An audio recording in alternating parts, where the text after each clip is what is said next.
Hello बेटा। बेटा आज हम लोग फिजिकल केमिस्ट्री का थर्ड टॉपिक स्टार्ट करते हैं। इससे पहले हम लोगों ने सोल्यूशन और सॉलिड स्टेट के बारे में डिस्कस किया था। कुछ न्यूमेरिकल पार्ट बचा, उसको भी हम लोग बाद में डिस्कस कर लेंगे। इलेक्ट्रोकेमिस्ट्री का जो है लेक्चर फर्स्ट हमने आप लोगों को इंट्रोड्यूस किया था। इलेक्ट्रोकेमिस्ट्री क्या है, उसमें किसकी स्टडी करते हैं हम, और उसमें हम लोगों ने पढ़ा था cell, what is cell, types of cell, electrochemical cell and electrolytic cell, और उसमें बताया था इलेक्ट्रोकेमिकल सेल की फंक्शनिंग और उसके स्ट्रक्चर के बारे में हम लोग को डिस्कस किया था। साथ में एक बार दोबारा हम आपको रिवाइज कर देते हैं कि जब हम इलेक्ट्रोकेमिकल सेल यानी गैल्वेनिक सेल या वोल्टिक सेल की बात करते हैं तो गैल्वेनिक सेल में एनोडिक चैम्बर और कैथोडिक चैम्बर में, जिसे एनोड हाफ सेल या कैथोड हाफ सेल बोलते हैं। एनोड पे ऑलवेज ऑक्सीडेशन, कैथोड पे रिडक्शन। ये बात मैंने बार बार रिमाइंड कराया था कि आपको याद रखना है कि एनोड जो गैल्वेनिक सेल का इलेक्ट्रोड है उस पर नेगेटिव चार्ज और कैथोड उस पर पॉजिटिव चार्ज। एनोड पे ऑलवेज ऑक्सीडेशन, कैथोड पे रिडक्शन। ओवरऑल सेल की बात करें तो हम कहेंगे स्पॉन्टेनियस रेडॉक्स रिएक्शन अकर करती है, और उसकी केमिकल एनर्जी को, जो स्पॉन्टेनियस रेडॉक्स रिएक्शन की है, जो केमिकल एनर्जी हीट के फॉर्म में जनरेट होती है, उसको ट्रांसफॉर्म कर देता है ये किसमें, इलेक्ट्रिकल एनर्जी में। ये गैल्वेनिक सेल का फंक्शन होता है। अब मैंने उसमें ये भी बताया था कि इलेक्ट्रॉन का flow from anode to cathode, current का flow from cathode to anode. अब कहा था कि ये टू इलेक्ट्रोड जो गैल्वेनिक सेल के हैं ये एक्सटर्नली एक वायर से कनेक्ट होते हैं, जिससे उसकी सर्किट कंप्लीट नहीं होती, ओपन सर्किट रहती है। ओपन सर्किट में करंट कभी फ्लो नहीं करती है, और सर्किट को कंप्लीट करने के लिए हम लोगों ने साल्ट ब्रिज कनेक्ट किया था उसमें, जो है जिसमें एक यू सेट टिप थी। एगार में inert electrolyte KCl, KNO3 etcetera field थे, जो एनोडिक और कैथोडिक हाफ सेल में इलेक्ट्रोलाइटिक सॉल्यूशन है उसके इलेक्ट्रिकल न्यूट्रलिटी को मेंटेन करता था, और ये इंटरनल सर्किट को कंप्लीट करता था। साल्ट ब्रिज इसमें बताया था, और हमने कहा था साल्ट ब्रिज में केवल ऐसे इलेक्ट्रोलाइट ही आप यूज कर सकते हैं जिसमें कैटायन और एनायन की आयनिक मोबिलिटी सेम हो, यानी लार्ज डिफरेंस नहीं होना चाहिए, कंपैरेटिवली सेम होना चाहिए। कंपैरेबल आयनिक मोबिलिटी का होना चाहिए वो साल्ट जिसमें कैटायन और एनायन की आयनिक मोबिलिटी क्या हो, सेम।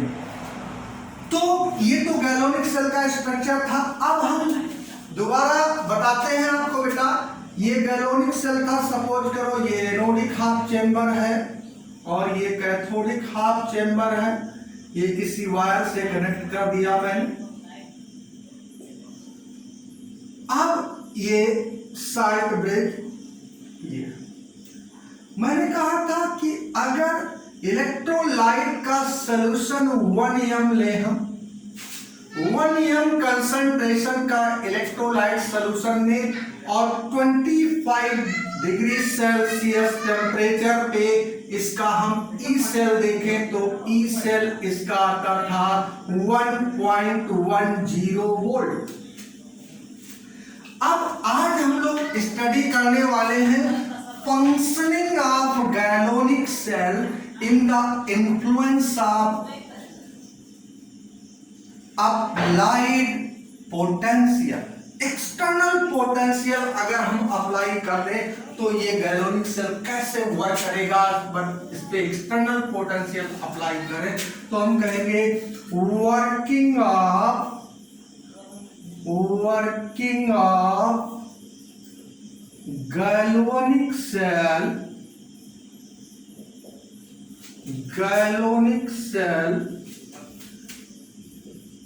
in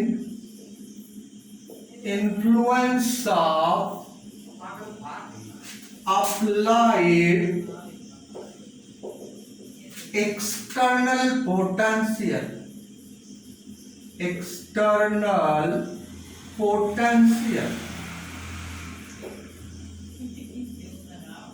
इसमें गैल्वेनिक सेल कैसे वर्क करता है बेटा ध्यान दीजिएगा।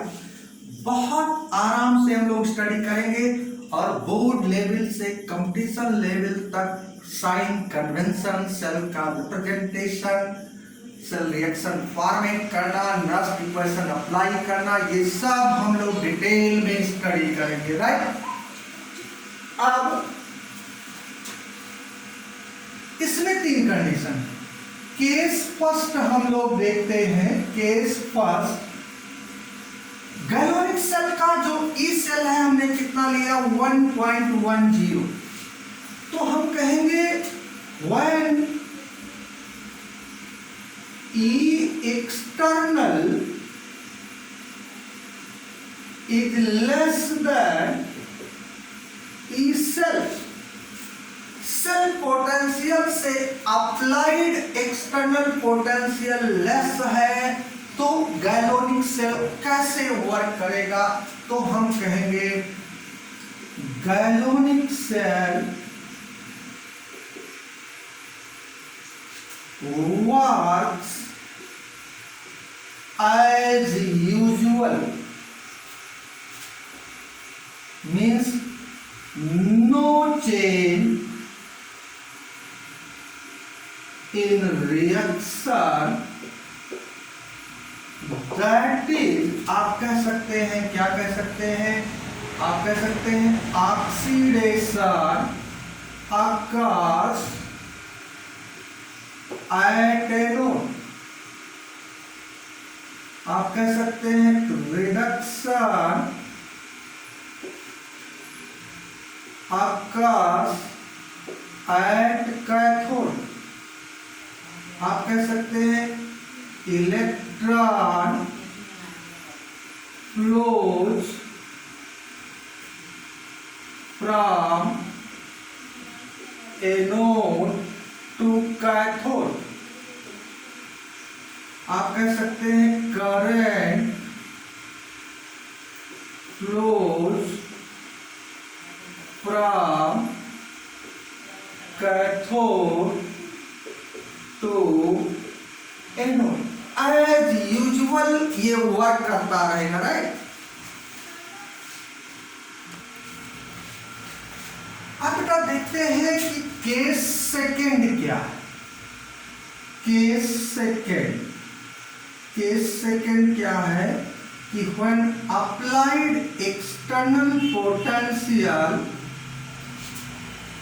is equal to cell potential, और ये इक्वल हो जाए दोनों, तो हम कहेंगे no reaction occurs, means neither oxidation nor reduction occurs, neither flow of electron nor flow of current occurs। जब इक्वल हो जाए तो अब थर्ड केस है आपका, केस थर्ड हम देखें। केस थर्ड क्या है आपका, जिसमें आप कहें applied external potential becomes greater than cell potential. इस कंडीशन में all reaction get reversed, यानी कि इसका मतलब क्या हुआ, इसका मतलब हुआ ऑक्सीडेशन एट क्या होने लगेगा, कैथोड, यानी कि जो एनोड था वो कैथोड बन जाएगा और जो कैथोड था वो एनोड बन जाएगा। और इस कंडीशन में, in this condition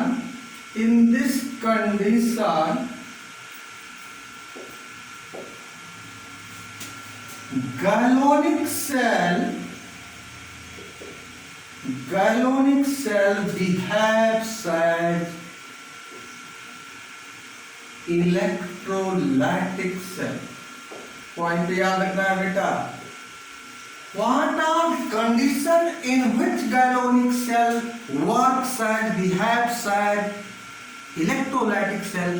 So when applied external potential becomes greater than cell potential, then the galvanic cell works as electrolytic cell. Means वैसे गैल्वेनिक, अगर जिंक और कॉपर इलेक्ट्रोड का हम गैल्वेनिक सेल लेते हैं तो जिंक का पे ऑक्सीडेशन, कॉपर पे रिडक्शन। लेकिन इस कंडीशन पे जब हम आएंगे तो जिंक का रिडक्शन, कॉपर का ऑक्सीडेशन होने लगेगा। नॉर्मल कंडीशन में जिंक से इलेक्ट्रॉन कॉपर इलेक्ट्रोड की तरफ फ्लो करता है, जबकि इस कंडीशन में आएंगे तो इलेक्ट्रॉन कॉपर से जिंक रॉड पे फ्लो करेगा। एक बार और जब वो वर्क करेगा तो अब उसमें जिसका ऑक्सीडेशन होगा उस इलेक्ट्रोड का मास क्या करेगा, डिक्रीज करेगा। जिसका रिडक्शन होगा जिस इलेक्ट्रोड पे, उसका मास क्या करेगा, इंक्रीज। तो ये गैल्वेनिक सेल की फंक्शनिंग है, जिसमें तीन कंडीशन है एक्सटर्नल अप्लाइड पोटेंशियल के इन्फ्लुएंस में। एक्सटर्नल पोटेंशियल सेल पोटेंशियल से लेस हो, 1.10 वोल्ट से इक्वल हो जाए या ग्रेटर हो जाए, तो वो सेल कैसे वर्क करेगा, किस पे ऑक्सीडेशन, किस पे रिडक्शन, इलेक्ट्रॉन फ्लो कहाँ होगा, करंट फ्लो कहाँ होगा, ये आपको याद रखना होगा। अब इसके बाद हम लोग देखते हैं बेटा, ये तो वर्किंग हुई एक्सटर्नल पोटेंशियल के इन्फ्लुएंस में गैल्वेनिक सेल। इसकी कंडीशन याद रखने हैं आपको, बहुत इजी है, कोई दिक्कत नहीं इसमें जो है। अब इसके बाद हम लोग देखते हैं cell notation. Cell galvanic cell reaction से सेल नोटेशन हम कैसे रिप्रेजेंट करते हैं। Cell notation, cell notation. तो सेल नोटेशन में क्या है, एक वर्टिकल लाइन लेफ्ट साइड में हम लिखते हैं जो कि एनोड का वर्क करती है, लेफ्ट साइड। बीच में दो पैरेलल लाइन जो कि साल्ट ब्रिज का वर्क करती है, ये साल्ट ब्रिज को डिनोट करती है। और फिर ये वर्टिकल लाइन जो कि कैथोड। लेफ्ट में है, anode means left side and cathode means right side, ये राइट साइड में होगा। अब इसमें करंट का फ्लो इस डायरेक्शन में है, फ्लो ऑफ करंट हम जानते हैं फ्रॉम कैथोड टू एनोड, और flow of electron from anode to cathode, flow of electron. यहां पे इसके पहले वो हम रिएक्शन रिप्रेजेंट करते हैं, इस वर्टिकल लाइन से सेपरेट करते हैं, जो कपल होता है ऑक्सीडाइज्ड और रिड्यूस्ड फॉर्म का, उसको डिनोट करते हैं यहां से। अब सपोज करो, बहुत ही ध्यान समझिएगा बेटा, सपोज करो अब हम लोग लेते हैं कि सेल रिएक्शन कोई है गैल्वेनिक सेल रिएक्शन।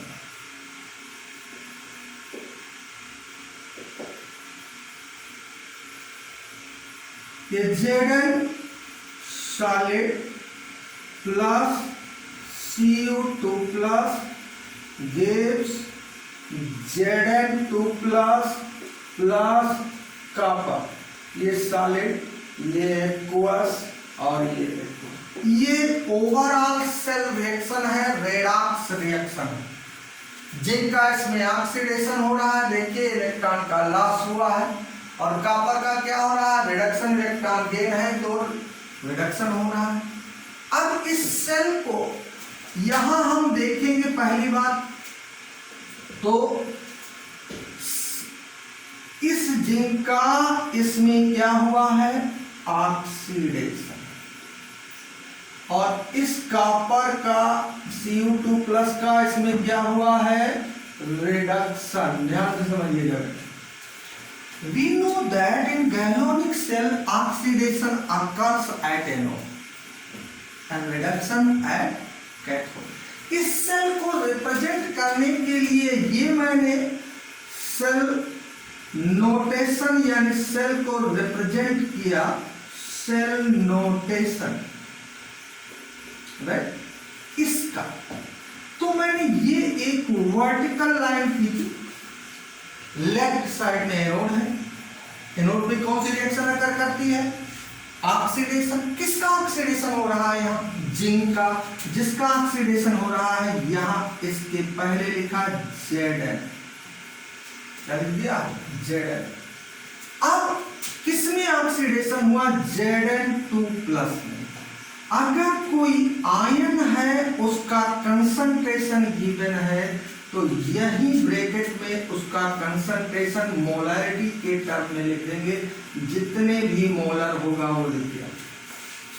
अब बीच में दो पैरेलल लाइन साल्ट ब्रिज को डिनोट कर रहा। अब इसके आगे हम कैथोड को डिनोट करेंगे। कैथोड पे Cu2+ का रिडक्शन हो रहा है। अगर इसका कंसंट्रेशन गिवन होगा यही ब्रैकेट में डिनोट करें, 1m 2m जितना भी हो, और ये लाइन कैथोड और इस Cu2+ का Cu में रिडक्शन हुआ है, ये डिनोट करें। बहुत सिंपल है। दिस वन लेफ्ट साइड है एनोड, राइट साइड है कैथोड। ये साल्ट एनोड पे कौन सी रिएक्शन है? Zn changes to Zn2+, that is oxidation. Cathode पे Cu2+ changes to Cu means reduction हो रहा है। तो इस तरीके से हम एक बात और, गैलोनिक सेल जैसे एक दूसरी सेल रिएक्शन हम लेते हैं, सेल रिएक्शन, एक दूसरी सेल रिएक्शन हम ले, सपोज करो ये Cu+ 2Ag+ that gives Cu2+ plus 2Ag, ये रिएक्शन, राइट। अब इसका इसमें क्या हुआ है? ऑक्सीडेशन किस इलेक्ट्रोड पे हुआ होगा? एनोड पर। इस Ag+ का Ag में क्या हो रहा है? रिडक्शन किस इलेक्ट्रोड पे हुआ होगा? कैथोड पे अकर किया होगा रिडक्शन, जिस सेल में रिएक्शन अकर कर रही है। अब इस सेल का नोटेशन हमें लिखना है, सेल नोटेशन। तो मैंने एनोड लेफ्ट साइड में लिया, Cu से Cu2+ फॉर्म हो रहा है, तो मैंने लिखा Cu changes to Cu2+, concentration है तो यहां ब्रैकेट में कंसंट्रेशन C लिख दिया, मोलरिटी के टर्म में। Parallel line. अब Ag+ का Ag में रिडक्शन, ये स्टोइकियोमेट्रिक कोएफिशिएंट याद रहे, इसको सेल नोटेशन में रिप्रेजेंट नहीं करेंगे। स्टोइकियोमेट्रिक कोएफिशिएंट रिप्रेजेंट नहीं करेंगे। क्या चेंज हो रहा है? इस 2 को छोड़ो, इस 2 को छोड़ो, Ag+ चेंज हो रहा है। इसका कंसंट्रेशन जितना दिया है लिख दो, यहाँ C1 है, यहाँ C2 कुछ भी रहा होगा, किसमें चेंज हो रहा है? Ag में। ये इसका सेल नोटेशन होगा। इन केस कोई गैसियस सब्सटेंस है तो कंसंट्रेशन के प्लेस पे उसका प्रेशर गिवन होगा। गैस का क्या गिवन होगा? प्रेशर। जैसे H2 गैस है तो उसका प्रेशर गिवन होगा 1 बार, 2 बार, 3 बार, वहां कंसंट्रेशन नहीं, वहां प्रेशर यूज करेंगे गैसियस सब्सटेंस के केस में। तो ये तो मैंने बताया कि गैलोनिक सेल रिएक्शन गिवन हो तो उसका सेल नोटेशन कैसे हम कंप्यूट करते हैं, उसको डिनोट कैसे करते हैं, उसको रिप्रेजेंट कैसे करते हैं, ये तरीका एक बात याद होनी चाहिए। स्टोइकियोमेट्रिक कोएफिशिएंट जो स्पेसिफिक के हैं उनको सेल नोटेशन में हम रिप्रेजेंट नहीं करेंगे। अब इसका हम वाइस वर्सा करते हैं कि अगर सेल नोटेशन गिवन है तो गैलोनिक सेल रिएक्शन कैसे फॉर्मेट करोगे आप? बहुत सिंपल, यानी हम कहें सेल रिएक्शन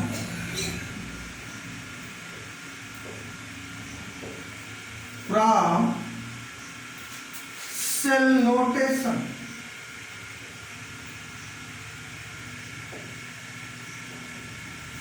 इसको कैसे, बहुत सिंपल, जैसे एग्जाम्पल फर्स्ट हम देखते हैं,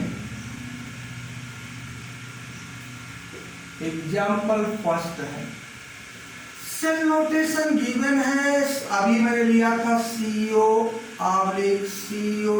प्लस या 0.01 m इसका कंसंट्रेशन है, ये साल्ट ब्रिज है, यहाँ गिवन है Ag plus 0.1 m concentration Ag, ये साल्ट, ये सेल नोटेशन है। अब कहता है इसकी इलेक्ट्रोड रिएक्शन बताइए, एनोडिक कैथोडिक रिएक्शन बताइए और ओवरऑल सेल रिएक्शन फॉर्मेट कीजिए। तो ये लेफ्ट साइड में है, तो ये क्या है हमारा एनोड, तो हम कहेंगे एट एनोड नेगेटिव इलेक्ट्रोड होता है, पहले बताया है गैलोनिक सेल का। एनोड में कौन सी रिएक्शन हो रही है, Cu चेंज हो रहा है, Cu changes to CO2 plus 2 electron. At cathode यानी positive electrode Ag plus, Ag में चेंज हो रहा है, ये एक इलेक्ट्रॉन गेन किया और Ag में चेंज हो गई,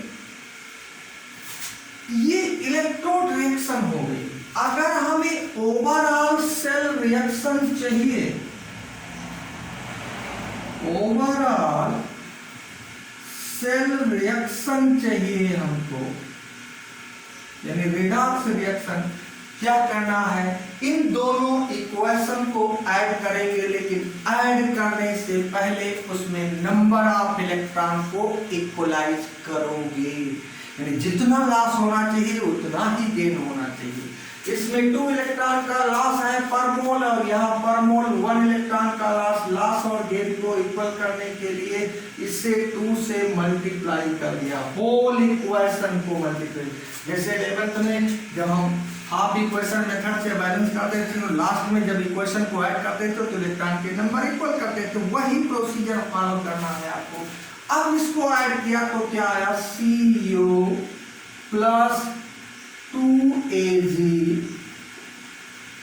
plus that gives CO2 plus 2Ag। अब एक बात, यहां पे नंबर ऑफ ट्रांसफर्ड इलेक्ट्रॉन कितना हुआ, 2 इलेक्ट्रॉन इसने लॉस किया और 2 से मल्टीप्लाई कर दिया तो 2 इलेक्ट्रॉन इसने गेन किया, यानी यहां पे हम कहेंगे n की value, number of transferred electron कितना हुआ, तो इसको भी याद रखेंगे, आगे नेक्स्ट इक्वेशन में इसकी जरूरत पड़ेगी। ये तो मैंने बताया कि अगर कोई गैलोनिक सेल रिप्रेजेंट है तो उससे आप सेल रिएक्शन कैसे फॉर्म करेंगे और उसमें number of transferred electron m की वैल्यू कैसे डिटरमाइन करेंगे, ये दोनों में इलेक्ट्रॉन इक्वल करने के बाद देखेंगे, इन दोनों को ऐड नहीं कर देंगे, जितना इलेक्ट्रॉन लॉस होगा उतना ही गेन होगा। एक और एग्जांपल देखते हैं हम लोग, एक और एग्जांपल ले लें हम, जैसे सपोज करो ये है Al आवले Al3 प्लस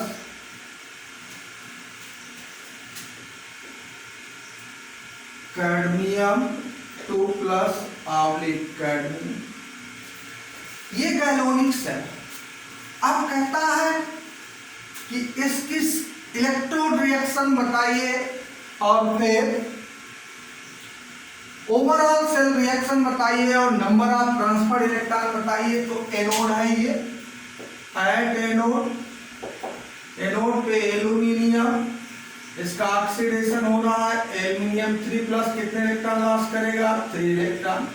कैथोड पे कौन सी रिएक्शन अगर कर रही है, कैथोड पे कैडमियम 2 प्लस रिड्यूस्ड हो रहा है, कैडमियम में कितने इलेक्ट्रॉन गेन करेगा, 2 इलेक्ट्रॉन। ये तो इलेक्ट्रोड रिएक्शन होगी। अब ओवरऑल सेल रिएक्शन के लिए दोनों को ऐड करोगे, इसमें 2 इलेक्ट्रॉन इसमें 3। अब इसको क्या करेंगे आप इसको 2 से मल्टीप्लाई करेंगे, 2 3 जा 6 इलेक्ट्रॉन हो गया, और इसको 3 से मल्टीप्लाई करेंगे तो 3 2 जा 6 हो गया। अब सेल रिएक्शन क्या आई आपकी, सेल रिएक्शन क्या, सेल रिएक्शन इसको मल्टीप्लाई किया तो 2Al + 3C that gives 2Al3 + 3 cadmium. ये सेल रिएक्शन। अब देखिए नंबर ऑफ ट्रांसफर्ड इलेक्ट्रॉन बताइए कितना हुआ, यहाँ कितने इलेक्ट्रॉन लॉस हुआ, टोटल 6, यहाँ कितना हुआ 6, यानी number of transferred electron N = 6 हो। अच्छा, कुछ केस में आपको ऐसे मिलेगा, जैसे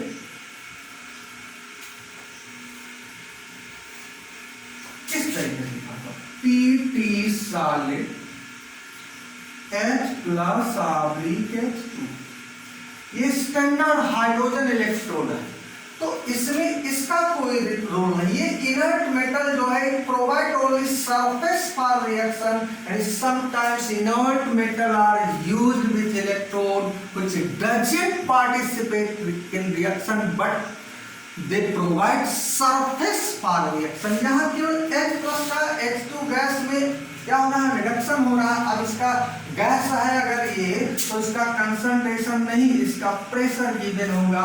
एक्वस है तो इसका क्या गिवन होगा, कंसंट्रेशन गिवन होगा आपको। तो दो चीजें हो गई यहाँ पे, किसी गैलोनिक सेल रिएक्शन से सेल को कैसे रिप्रेजेंट करेंगे, और सेल के रिप्रेजेंटेशन से oxidation half reaction, reduction half reaction, overall cell reaction and determination of value of N, that is number of transferred electron N की वैल्यू हम कैसे डिटरमाइन करेंगे, राइट।